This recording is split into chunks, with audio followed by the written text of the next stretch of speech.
বৃহস্পতিবার সিবিআই তদন্ত যে চলছে সেই তদন্তের গতি প্রকৃতি কি তার দিকে আমাদের নজর থাকবে।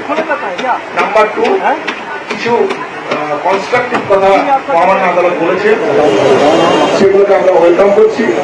কিন্তু যেমন সেন্ট্রাল ফোর্সের কথা বলা হয়েছে, ন্যাশনাল টাস্ক ফোর্স গঠনের কথা বলা হয়েছে, এগুলোকে আমরা কনসার্নে নিয়েছি। কনসার্নে নিয়ে আমরা এটা বলতে চাই যে অর্ডারটা আমরা বলতে চাইছি, অর্ডারটা পেলে এই নিয়ে ডিটেলস যা বক্তব্য, কখন আসবে, কতদিন থাকবে, কিভাবে এইগুলো রিপ্লাই হবে, তার সাথে আমাদের রেসিডেন্টদের এবং বাকিদের সম্পর্ক, এই জায়গাগুলো সম্পর্কে আমরা অর্ডারটা দেখে আমাদের সুসজ্জিত মতামত রাখবো। কেন আমরা বলছি এ কথা?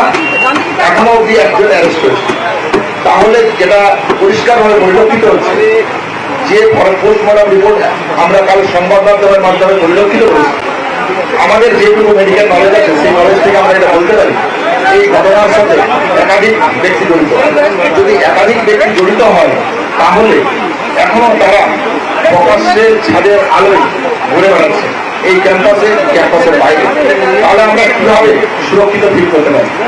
তাহলে সিবিআই এর গতি প্রকৃতি, তদন্তের গতি প্রকৃতি কি সেটি আমাদের সম্পূর্ণরূপে ব্যবস্থা যতক্ষণ না এই একাধিক যে প্রশ্ন, সিবিআই এর তদন্ত প্রক্রিয়ার প্রশ্ন আমরা সন্তুষ্ট হচ্ছি, স্যাটিসফাইড একটা অ্যান্সার পাচ্ছি, ততক্ষণ অবধি আমাদের সেফটি সিকিউরিটি প্রশ্নটা জড়িত হয়ে আছে।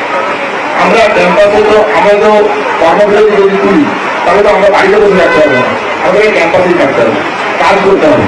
তাহলে যদি একাধিক ব্যক্তি জড়িত থাকে এই ঘটনার সাথে, যেটা পোস্টমর্টমের প্রাথমিক রিপোর্ট থেকে সংবাদ মাধ্যমে যে উঠে এসেছে সেখান থেকে আমরা জানতে পারছি, তাহলে আমরা এই ক্যাম্পাসের মধ্যে কিভাবে সুরক্ষিত ফিল করতে পারি? তাহলে সিবিআই তদন্তের গতি প্রকৃতির উপর নজর থাকবে এবং ফার্দার যাবতীয় যা সুপ্রিম কোর্টের অবজারভেশন আজ দিয়েছেন মহামান্য আদালতের অবজারভেশনকে যে অর্ডার, সেই অর্ডারটা হাতে পেয়ে আমরা কলেজের ভিতরে মিটিং করছি।